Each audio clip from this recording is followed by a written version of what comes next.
ತಿಪಟೂರು ತಾಲೂಕು ಶಿವಪುರ ಹಾಲು ಉತ್ಪಾದಕರ ಸಹಕಾರ ಸಂಘದ ಚುನಾವಣೆಯಲ್ಲಿ ಕರಡಿ ದೇವರಾಜು ಬಣಕ್ಕೆ ಭರ್ಜರಿ ಗೆಲುವು.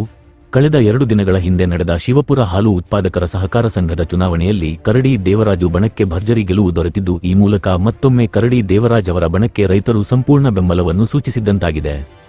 15 ಜನರ ಸದಸ್ಯತ್ವ ಸ್ಥಾನಕ್ಕೆ ನಡೆದ ಚುನಾವಣೆಯಲ್ಲಿ ದೇವರಾಜ್ ಅವರ ಬಣಕ್ಕೆ ಸುಮಾರು 11ಕ್ಕೂ ಹೆಚ್ಚು ಅಭ್ಯರ್ಥಿಗಳನ್ನು ಗೆಲ್ಲಿಸುವುದರ ಮೂಲಕ ಸಂಪೂರ್ಣ ಬೆಂಬಲ ನೀಡಿದಂತಾಗಿದೆ.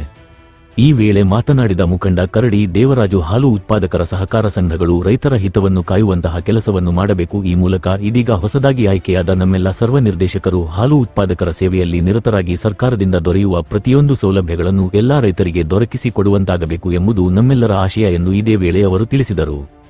ನಿರ್ದೇಶಕರಾಗಿ ಆಯ್ಕೆಯಾದ ಬಿಪಿ ಮಂಜುನಾಥ್ ಮಾತನಾಡಿ, ಇಲ್ಲಿ ಯಾವುದೇ ಬಣ ರಾಜಕೀಯವಿಲ್ಲದೆ ಎಲ್ಲರೂ ಕೂಡ ರೈತರ ಹಿತ ಕಾಯುವಂತ ಕೆಲಸವನ್ನು ಮಾಡಬೇಕು. ಯಾವುದೇ ಸರ್ಕಾರಿ ಸೌಲಭ್ಯಗಳನ್ನು ಎಲ್ಲಾ ರೈತರಿಗೆ ಎಲ್ಲಾ ನಿರ್ದೇಶಕರು ದೊರಕಿಸಿಕೊಡುವಲ್ಲಿ ಶ್ರಮವಹಿಸಲಾಗುವುದು ಎಂದು ಇದೇ ವೇಳೆ ಅವರು ಎಲ್ಲಾ ರೈತರಿಗೆ ಭರವಸೆ ನೀಡಿದರು. ಕಾರ್ಯಕ್ರಮದಲ್ಲಿ ನಿರ್ದೇಶಕರಾಗಿ ಆಯ್ಕೆಯಾದ ಶಾಂತರಾಜು, ಬಿಪಿ ಮಂಜುನಾಥ್, ಯತೀಶ್ ಚಿಕ್ಕಮ್ಮ, ಮಹಾಲಿಂಗಯ್ಯ, ಸುಜಾತ, ಮಹಾಲಕ್ಷ್ಮಿ, ಗೌರಮ್ಮ, ಕೃಷ್ಣಯ್ಯ ಹಾಗೂ ಇನ್ನಿತರ ನಿರ್ದೇಶಕರು ಹಾಜರಿದ್ದರು. Public news Kannada, Tiptur. ಸಹಕಾರ ಸಂಘಕ್ಕೆ ನೂತನವಾಗಿ ಚುನಾವಣೆ ನಡೆದು ನೂತನವಾಗಿ ಆಯ್ಕೆಯಾದ ಎಲ್ಲ ನಿರ್ದೇಶಕರು ಈ ಸಂದರ್ಭದಲ್ಲಿ ಅಭಿನಂದನೆ. ಈ ಸಹಕಾರ ಸಂಘದಲ್ಲಿ ರಾಜಕೀಯ ಪ್ರೇರಿತವಾಗಿ ಆಡಳಿತಾಧಿಕಾರಿಗಳನ್ನ ನೇಮಿಸಿದ್ರು.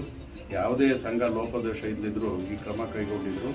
ಗ್ರಾಮಸ್ಥರೆಲ್ಲ ಎಚ್ಚೆತ್ತು ಅದರ ಬಗ್ಗೆ ಪ್ರಶ್ನೆ ಮಾಡಿದ್ದಕ್ಕೆ ಚುನಾವಣೆ ನಡೆದು ಎಲ್ಲರೂ ಒಮ್ಮತವಾಗಿ ಆಯ್ಕೆ ಆಗಿದ್ದಾರೆ.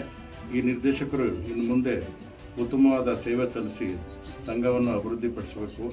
ಹಾಗೂ ಸಂಘದ ಈ ಹಾಲು ಉತ್ಪಾದಕರ ತುಮಕೂರು ಹಾಲು ಉತ್ಪಾದಕ ನಿರ್ದೇಶಕರಾದ ಪ್ರಕಾಶ್ ಅವರು ಪಕ್ಷಾತೀತವಾಗಿ ಪರಿಗಣಿಸದೆ ಸಂಘಕ್ಕೆ ಅಭಿವೃದ್ಧಿಗೆ ಎಲ್ಲ ರೀತಿಯಲ್ಲೂ ಸಹಕಾರ ನೀಡಬೇಕು ಅಂತ ಹೇಳಿ ಸಂಘದ ಸದಸ್ಯರ ಪರವಾಗಿ ಅವ್ರ ಕೇಳ್ಕೊಡ್ತೀವಿ. ಇನ್ನು ಮುಂದೆ ಗ್ರಾಮದಲ್ಲಿ ಉತ್ತಮವಾದ ಸಂಘ ಅಭಿವೃದ್ಧಿ ಮಾಡಿಕೊಂಡು ಒಳ್ಳೆ ಬೆಳವಣಿಗೆ ಮಾಡಲಿಕ್ಕೆ ಈ ಸಂದರ್ಭದಲ್ಲಿ ಹೇಳ್ಬಿಟ್ಟು ಎಲ್ಲ ಸದಸ್ಯರನ್ನು ಅಭಿನಂದಿಸ್ತಾ ಇದ್ದೀವಿ. ಸಹಕಾರ ಸಂಘದಲ್ಲಿ ಈಗ ನೂತನವಾಗಿ ನಾವೆಲ್ಲರೂ ಕೂಡ ಆಯ್ಕೆಯಾಗಿದ್ದೀವಿ.